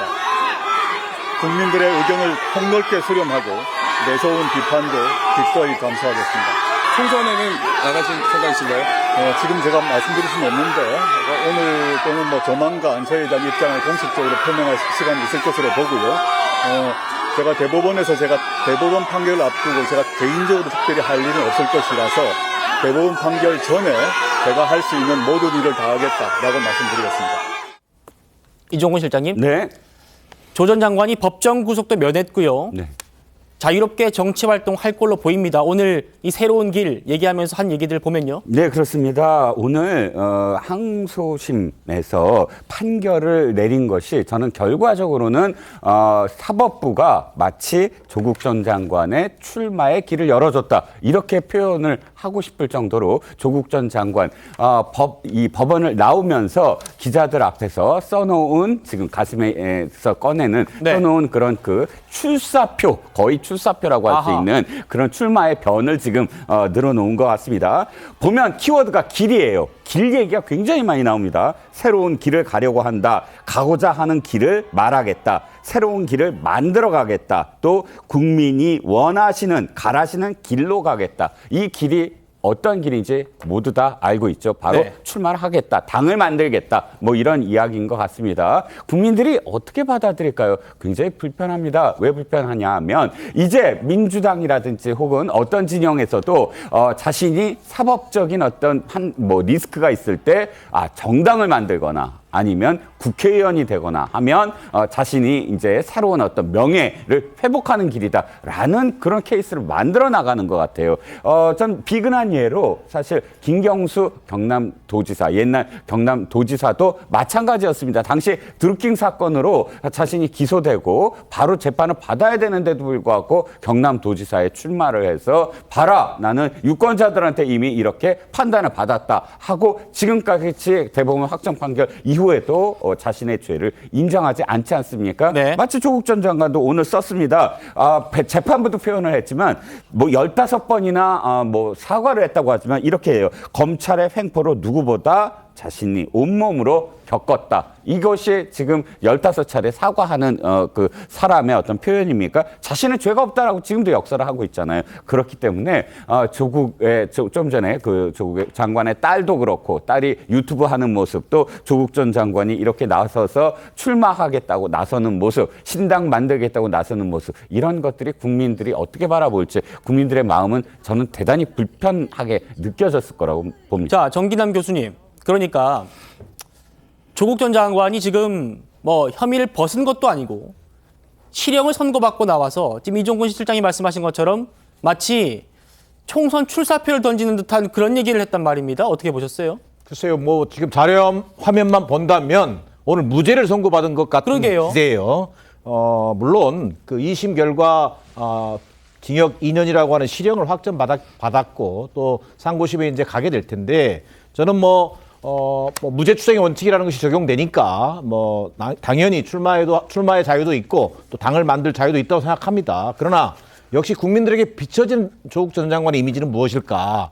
마치 뭐 무죄가 난 사람처럼 당당하게 새로운 길을 얘기하고 또 이른바 무수하게 찔리고 배웠다라고 하는 본인의 어떤 피해, 코스프레까지 하고 있단 말이에요. 이런 부분들이 과연 국민적 공감을 불러일으키는데 얼마나 도움을 줄 것인지 저는 좀 약간 의문이 들고요. 네. 모르겠습니다. 아마도 총선 앞두고 이제 준연동형 비례대표제로 확정이 됐기 때문에 조국 전 장관이 중심이 돼서 지금 하고 있는 뭐 리셋 코리아가 됐든 또 송영길 전 대표가 중심이 되는 뭐 지금 옥중에 있습니다만 뭐 검찰 해체당이 됐든 뭐 이런 신당들을 만드는 길로 갈지도 모르겠습니다. 그러나 이것이 이번 총선의 어떤 시대정신이라고 할 수 있는 윤석열 정권을 심판하고 또 민주당을 비롯한 민주개혁 세력의 승리를 위해서는 중도층 확장이 절실한 상황인데, 과연 중도층 확장 전략에 이 두 개의 어떤 신당이 얼마나 도움이 될지, 오히려 부정적 영향을 끼치지는 않을지, 여기에 대한 좀 면밀한 고민이 있어야 될 것으로 보여집니다. 네, 김상일 평론가님. 네. 자, 조 전 장관이 이번에 국회에 입성을 해요. 네. 그렇게 가정을 한번 해봅시다. 네. 그러면 최강욱 의원처럼 네. 기소가 된 채로 의원직을 수행하게 되고, 네. 그러면 임기 중에 어떤 뭐 의원직 상실형을 받게 되는 또 그런 일이 또 벌어질 수밖에 없는 상황 아닙니까? 그렇죠. 그러니까 이제 우리가 이 정치인의 책임이라는 걸 제가 자꾸 강조를 하는데요. 공인은 공적 책임 의식이 있어야 돼요. 공적 책임 의심이. 예. 공적 책임 의심이라는 건 뭡니까? 그야말로 국민 모두에게 보여질 때 모범이 되는 모습으로 보여지려고 노력하는 자세 아니겠습니까? 근데 지금 이거는요, 정치를 하려고 하는 사람들의 도덕적 기준을 저 밑바닥으로 끌어내리는 일이에요. 그러니까 어떤 일이 있어도 물론 본인은 억울할 수 있어요. 그렇지만 사회 제도에서 그게 억울하지 않다라고 판결을 내렸는데도 본인이 억울하다고 해가지고 그걸 뒤집어 엎으면 어떻게 되는 겁니까? 제도가 그 사람 발 아래로 내려가는 게 되는 거잖아요. 그러면 그걸 본 국민은 어느 누구도 그 제도를 존중하려고 들지 않을 거예요. 우리가 이런 얘기를 합니다. 지금 교도소에 가서 모든 범죄자들에게 죄 증거 맞습니까? 그러면 저는 억울합니다라고 말하는 사람이 태반이라고 얘기해요. 네. 그죠? 그러면 그 모든 사람들이 어떻게 생각하겠어요? 예? 수긍을 하겠습니까? 그러면 교도소 안 가고 뭐 기소 상태에 있는 사람들 같은 경우도 마찬가지입니다. 수긍을 하겠습니까? 제도를 흔드는 것이죠. 그러니까 공적 책임이 없는 사람들은 자기 이익을 위해서 제도를 흔들어요. 그럼 제도를 흔들면은 지금 이렇게 힘 있는 사람 외에는 어떻게 되는 줄 아세요? 전부 다 피해자가 됩니다.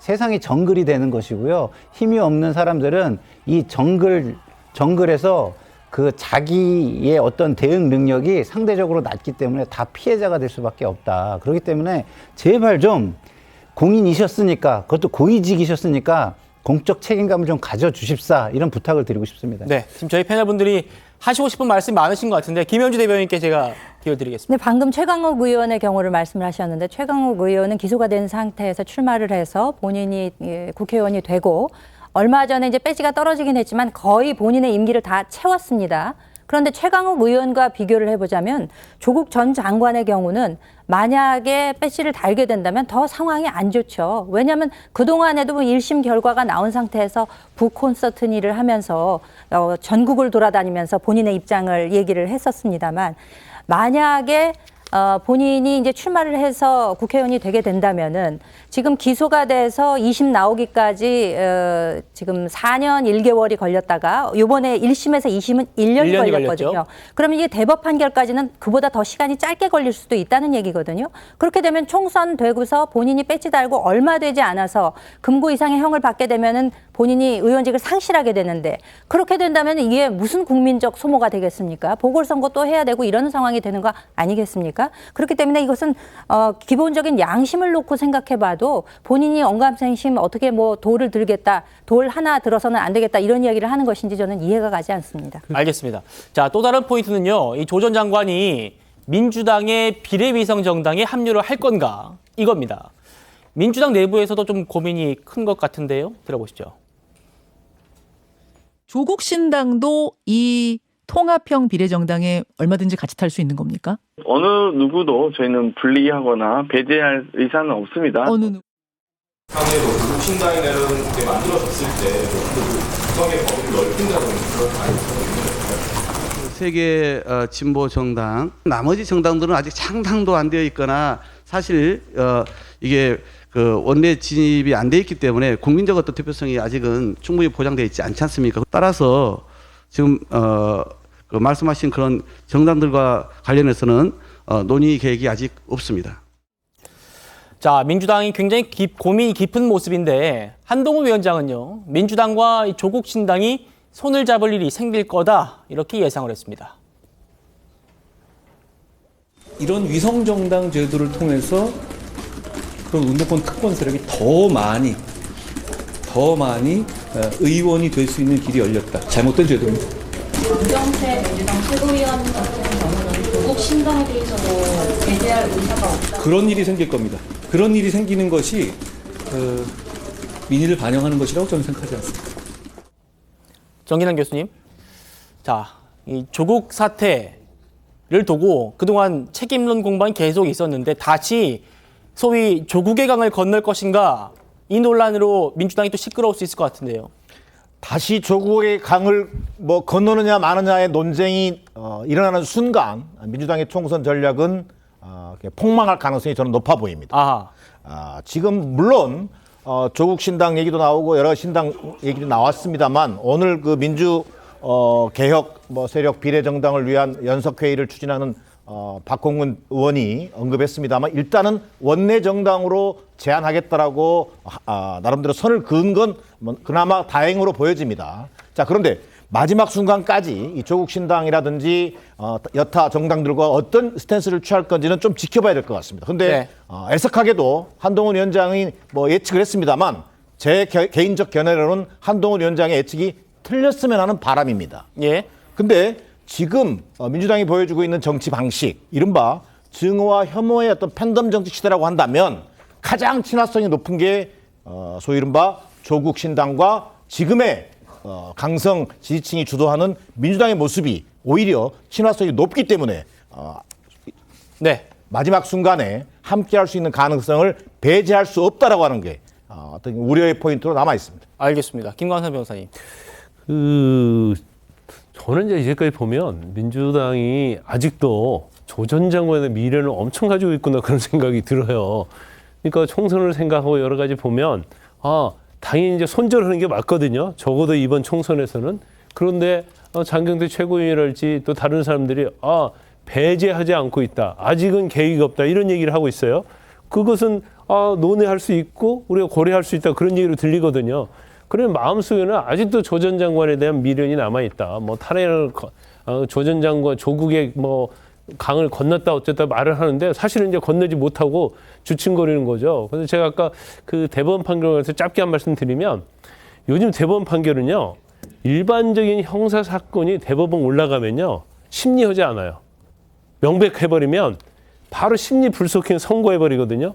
그러면 아주 빠르게 나오면 올 5월에 조 전 장관의 대법원 판결 결과 나올 수 있어요.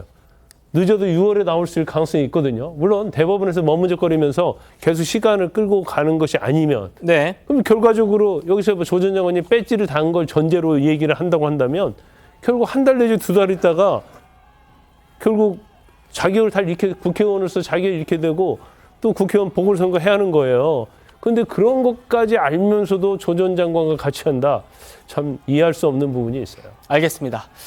조 전 장관 얘기 여기까지 하고요. 저희는 여당 얘기 좀 해보겠습니다.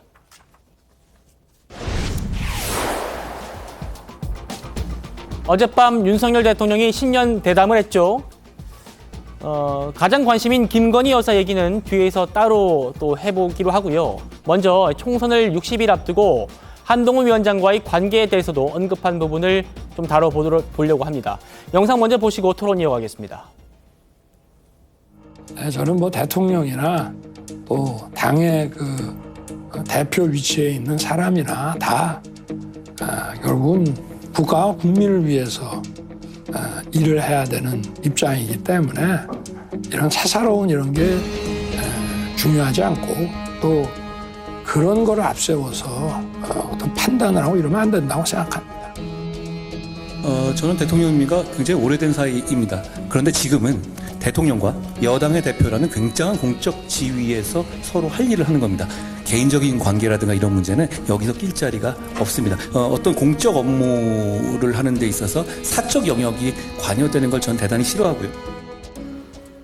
윤석열 대통령은 한때 갈등이 표출됐던 이 당정 관계에 대해서도 입장을 밝혔습니다. 이어서 들어보시죠. 뭐 가까운 사이였지만 제가 총선 끝나고 보자고 했습니다. 그리고 본인도 그렇게 하겠다고 하고 비대위원장 이제 취임할 무렵에 통화를 좀 했고요. 그리고 저도 선거 그 지휘라든지 또는 공천이라든지 이런 데는 관여하지 않겠다고 했고. 저는 그 공천을 하기에는 가장 적합하고 준비되어 있는 대표입니다. 이정훈 실장님, 네. 대통령이 총선 공천이나 선거 지휘에 관여하지 않겠다 이렇게 말한 사실도 공개가 됐습니다. 네, 그렇습니다. 그리고 직접적인 어떤 전화를 하지 않는 사이다 이렇게 얘기를 했고요. 네. 대통령이 표현한 건 너무나 당연한 총선을 앞두고 있는 대통령의 당무 개입, 불개입에 대한 최소한의 원칙인 것 같아요. 여기서 매일 전화하는 사이다라고 얘기하면 당연히 언론과 야당의 빗발치는 그런 비판을 받을 수밖에 없지 않겠습니까? 네. 너무 당연한 어떤 표현인데 직접적인 전화를 안 하는 건 사실인 것 같아요. 지난번에 일요일 날 이 갈등이 빚어지는 어떤 날이 회의인데 굳이 전화로 해서 사실 20년직이라면 서로 간에 어떤 소통을 할 수 있었을 텐데도 불구하고 비서실장이 직접 가갖고 회의에 참석해서 대통령의 뜻을 전하지 않았습니까? 그것만 보더라도 어쨌든 지금은 전화를 하지 않는다라는 건 맞는 말인 것 같은데 다만 당무 개입에 대한 어떤 원칙은 지키되 그러나 지금 국정 운영은 계속 돼야 되지 않겠습니까? 선거 전이라도 그러니까 여당 대표와 대통령이 국정 운영과 관련해서 자유로운 어떤 소통을 해야 되는 것은 너무나 당연한 일이기 때문에 그 소통은 끊임없이 소통을 해야 하는데 그래서 지난번과 같은 국민들에게 불안감을 주는 그런 상황은 이제는 다시는 되풀이돼서는 안 된다라는 생각입니다. 네, 자, 이 공천 얘기 좀 해보려고 하는데요. 대통령이 이렇게 얘기를 했습니다. 대통령실 출신 후광 논란에 대해서 어떻게 생각하느냐 이 질문에 후광이 작용하겠냐? 출마를 막을 수는 없지만 특혜는 기대하지 말라고 했고 해줄 능력도 안 된다 이렇게 얘기를 했습니다. 최근에 용산 대통령실 출신들이 양지만 찾는다 이런 비판이 있으니까 후광은 없다 이렇게 얘기를 한 겁니다. 평론가님. 말씀 잘하신 것 같아요. 잘하신 거고 좀 더 강하게 해서 측근들 내지는 이제 가까운 사이에 있는 사람들이 양지에서 자기 결단으로 다른 곳으로 가게 하는 게 저는 좋다고 생각합니다. 저게 후광 효과가 사실상 지금 있는 거거든요. 왜냐하면 아니 대통령을 친하다는 친분을 등에 업고 양지를 가고 있는 거잖아요. 네. 그리고 당에서는 그걸 부담스러워하는 게 사실이잖아요. 근데 왜 후광 효과가 없습니까? 있죠. 근데 당에서는 이런 거를 저는 정리해주는 모습을 보여야 되고 대통령은 그걸 좀 잘했다고 이렇게 격려해주는 모습을 통해서 이런 우려 그리고 제가 말씀드렸잖아요. 눈에 보이는 게 국민들한테는 인식되어지고 믿어지는 거라니까요. 근데 지금은 후광 효과가 있는 것으로 국민에게 인식이 돼요. 그러니까 이거를 빨리 정리하는 게 총선 전략에 굉장히 좋을 것이다. 저는 이렇게 생각합니다. 네, 이런 대통령실과 여당의 기류에 역시 희생을 요구받고 있는 당 중진들도요. 험지 출마를 제안하는 당의 요구를 수용하는 분위기입니다. 경남이 지역구인 김태호 의원도요. 험지, 낙동강 벨트에 출마 의사를 밝혔습니다. 이어서 들어보시죠. 거대 야당의 행포로 우리 대한민국이 한 발짝도 지금 미래로 나가지 못하고 있는 이 암담한 현실 앞에서 저는 단호하게 결심했습니다. 낙동강을 지키는 것이 고향을 지키고 이 나라를 지키는 길임을, 그리고 저 김태호가 비켜나갈 길은 없다고 저는 판단했습니다. 낙동강의 최전선 양산에 제 모든 것을 던지겠습니다. 자, 서병수 의원에 이어서 두 번째 험지 출마고요. 그리고 공개적으로 세 번째 요구를 받은 조혜진 의원도 김해 갑이나 김해 을 지역에 출마 요청을 받고 긍정적으로 검토하는 걸로 알려지고 있습니다. 김현주 대변인님. 네. 물론 뭐 내부에서 좀 조율을 하고 언론에 공개를 한 거일 텐데 언론 입장에서는 먼저 당사자 입장이 나오기 전에 당의 발표가 먼저 나오고 뒤이어서 이제 당사자들의 결단을 보게 되는 그런 상황인데 어떻게 보십니까? 이런 당의 전략에 대해서는요? 상당히 좋은 전략이라고 판단이 됩니다. 그러니까 지금 사실 정무적으로는 사전에 본인들에게 통지와 의논이 있었던 걸로 저도 알고 있는데요. 네. 그럼에도 불구하고 언론에 이제 소개될 때는 먼저 이제 띄우면서 나중에 이를 수용하는 형식으로 되게 된다면은 전체적인 그림상으로도 좋고, 사실 그 인요한 혁신이 당시에 당 중진들이나 소위 얘기하는 그 스타들의 그 먼저 이렇게 그 솔선하는 모습을 보여달라고 하지 않았었습니까? 네. 근데 그런 모습들이 지금 이제 꽃을 피우고 있다. 이제 이렇게 되면은 서병수 의원이나 김태호 의원에도 그렇고 지금 조혜진 의원도 3선인데 김해 갑이나 을에 출마해달라라는 이야기를 지금 받고 있습니다. 네. 이렇게 된다면은 분위기가 이렇게 가게 되면은요, 이걸 받아들이지 않을 방법이 없거든요. 그래서 지금 이제 김기현 의원 같은 경우에도 사실 과거 당 대표직과 그리고 울산 출마를 놓고 당에서는 사실상 당 대표직을 유지하면서 출마를 안 했으면 했었는데 그 반대의 결과가 나오지 않았었습니까? 네. 그런데 만약에 김기현 의원의 경우도 만약에 기류가 이렇게 지금 흘러가게 된다면은 이를 받아들이지 않을 도리가 없기 때문에 전체적인 공천을 조정하는 데 있어서 상당히 좋은 모습, 또 국민들이 보시기에도 좋은 모습으로 받아들여질 가능성이 높다고 생각이 됩니다. 네. 국민의힘 공천 얘기 정리해 봤고요. 지금부터는 민주당 공천 얘기해 보겠습니다.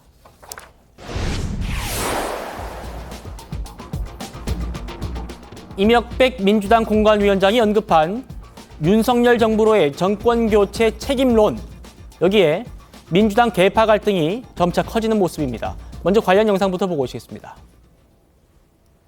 윤석열 검찰 정권의 탄생의 원인을 제공하신 분들 역시 책임 있는 자세를 보여주시기 바랍니다.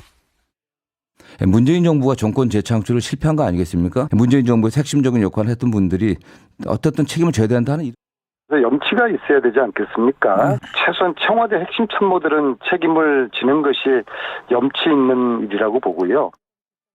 지도부가 임종석 의원 출마에 대해서 비판적인 의견을 가졌다, 뭐 이런 얘기가 있는데. 그건 사실이 아닙니다. 보도 내용을 정리해 보면요. 이명백 위원장이 그 문제의 발언, 윤석열 정권 탄생에 책임이 있는 제공자들은 책임져야 한다, 불출마해야 한다, 이 발언을 하기 전날, 바로 전날 친명계 지도부 회의가 있었다. 이게 보도의 내용입니다. 여기에 이재명 대표는 참석하지 않았다는 게 또 보도의 내용인데, 여기서 이 친명계 지도부 회의에서 임종석 전 실장의 서울 중성동갑 공천은 안 된다, 이런 방침이 결정됐다는 겁니다. 자, 오늘 권칠승 당 수석 대변인이 사실이 아니다, 이렇게 부인을 했는데요. 정기당 교수님, 친명, 친문 갈등 지금 계속 며칠째 이어오고 있는데 증폭되는 분위기입니다. 어떻게 좀 전망하십니까? 대단히 우려스러운 상황으로 가고 있는 것 같습니다. 실제 아니땐 굴뚝에 연기가 나겠습니까? 지금 당 내외에서는 임종석 전 실장이 이재명 대표하고 여러 차례 전화 통화를 시도했지만 통화하지 못했다는 게 거의 정설로 알려져 있습니다. 그리고 더 나아가서 지금 자료에도 나오고 있습니다만 지도부 회의를 통해서 사실상 임종석 후보를 공천을 주지 않는 방향으로 결정했다는 얘기까지 나오는 상황입니다. 그러면서 친명, 친문 간의 갈등, 이 공천 갈등이 폭발하기 일보 직전이다. 이렇게 볼 수 있겠는데요. 네. 이 과정에서 임혁백 공관위원장의 태도를 어찌 보면 지적하지 않을 수 없습니다. 공관위원장으로서 특정 계파에 사실 유리하게 작동하거나 또는 특정 계파에게 불리하게 작용할 수 있는 것은 굉장히 신중하게 처신해야 될 것입니다. 그리고 무계파 공천을 통해서 기준을 정하고 통합을 이루는 공천을 하겠다고 얘기한 사람이 임혁백 관리위원장입니다. 네. 자, 그런데 벌써 문정부 책임론을 제기함으로 인해서 그동안 해왔던 얘기 자체가 무색해진 상황이 되었고요.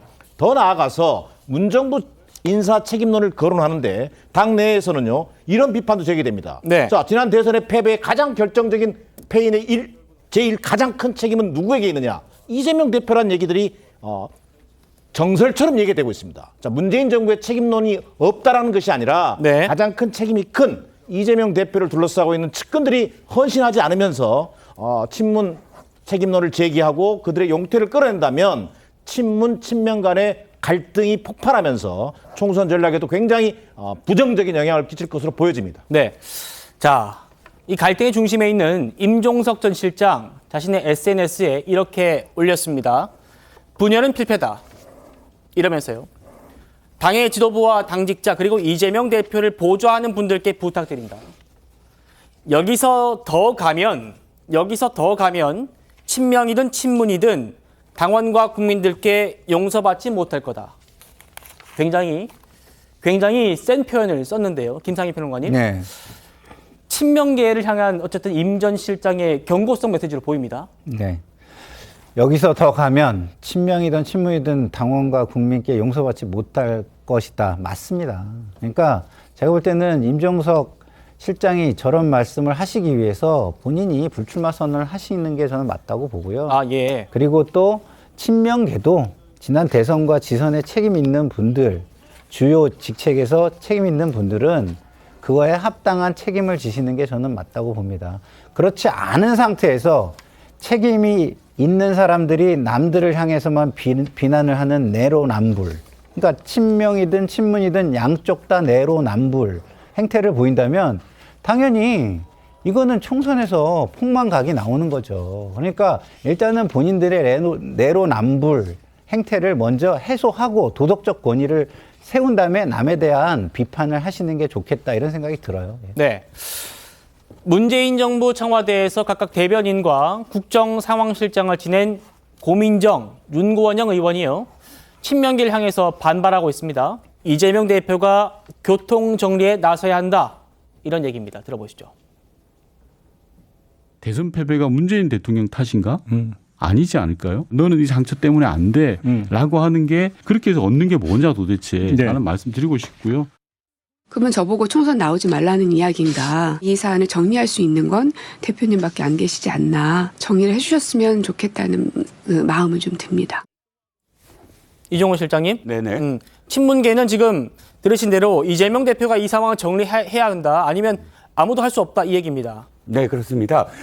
지금 친문계 입장에서는 이재명 대표의 진의가 뭐냐 이걸 묻고 있는 거거든요. 자, 이것을 지금 부인은 했지만 만약 사실이라고 할 경우 5일날 했던 친명계 지도부라는 사람들의 행위는 상당히 정파적입니다. 자, 보세요. 지도부가 있는데 친명계 지도부가 따로 있습니까? 그러니까 지도부, 즉 최고위원들 중에 고민정 최고위원 등을 빼놓고 자기들만 모였다는 얘기고요. 그러면 비공식 모임 아닙니까? 그러니까 또 의원회관에서 모여요. 공식적이지 않으니까. 네. 그리고 이야기하는 것이 리스트를 만듭니다. 문재인 정권 때 내각의 삼선의 장관들, 또 이쪽엔 문재인 정권 때 비서실장 등 이렇게 해서 리스트를 만들어서 누구누구는 된다 안 된다를 결정을 했다고 합니다. 지금 이재명 대표나 임혁백 공관위원장이 뭐라고 했죠? 공천은 시스템에 의한 것이다. 그리고 객관적이고 공정하고 투명하게 하겠다. 이렇게 얘기하지 않았습니까? 그런데 친명계 지도부라는 사람들은 특정 정파 사람들이 모여서 누가 되네 안 되네를 자의적으로 결정했다는 겁니다. 이러면 실제 앞으로 공관위에서 발표하는 것들을 누가 공정하고 누가 객관적이고 누가 투명하다고 여기겠습니까? 그러니까 고민정 최고위원이 나서서 자, 이것이 사실인지 또 바로 이 양산에 내려가서 문재인 전 대통령과 만나서 끌어안고 이야기를 나눈 바로 다음 날 이런 회의를 한 것이 과연 맞는지 이것에 대해서 이재명 대표가 직접적으로 이야기를 해달라라고 이야기를 하는 거죠. 알겠습니다. 오후에 좀 전해진 소식이 있어가지고 저희가 급히 좀 전해드리려고 합니다. 오늘 민주당 우상호 의원, 민주당의 중진 의원이죠.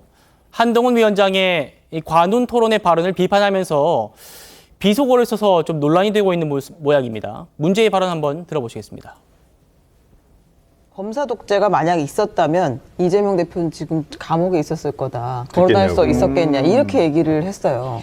끔소리하고 야당 대표를 상대로 그따위 소리를 한단 말이에요? 역대 어느 여당 대표가 그따위 말을 해?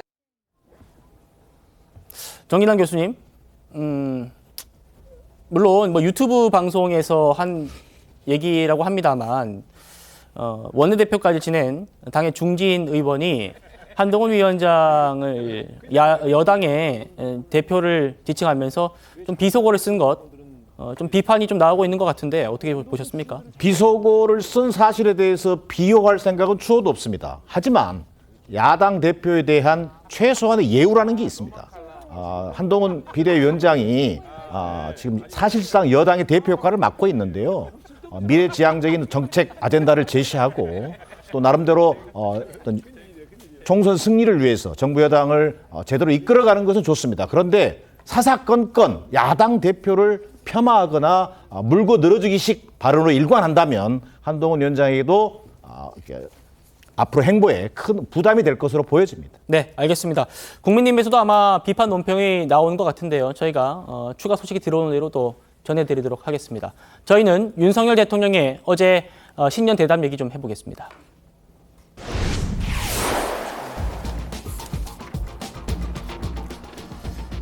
윤 대통령이 설 연휴를 앞두고 대국민 인사 영상을 공개했습니다. 용산 대통령실 로비에서 참모진 직원들과 함께 촬영하는 거라고 하는데 이거 먼저 보시고 어제 김건희 여사 얘기 좀 해보겠습니다. 먼저 보시겠습니다. 이번 설 연휴에도 일정이 꽤 많으십니다. 괜찮으시겠습니까? 아이고 뭐 설 연휴도 제대로 못 쉬는 국민들도 많은데 이러나 저러나 우리 이 실장님 고향 가셔야지. 저는 뭐 상황 봐서 곧 하도록 하겠습니다.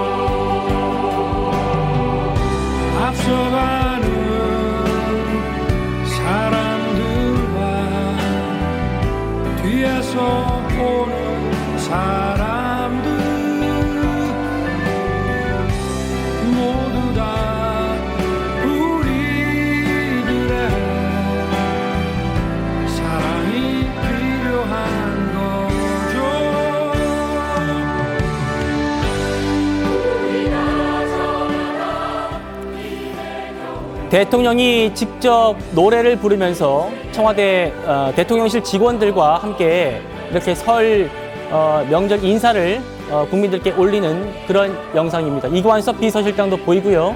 대통령실 직원들과 함께 용산 대통령실에서 노래를 부르고 또 새해 신년 구정 인사를 또 올리는 모습입니다.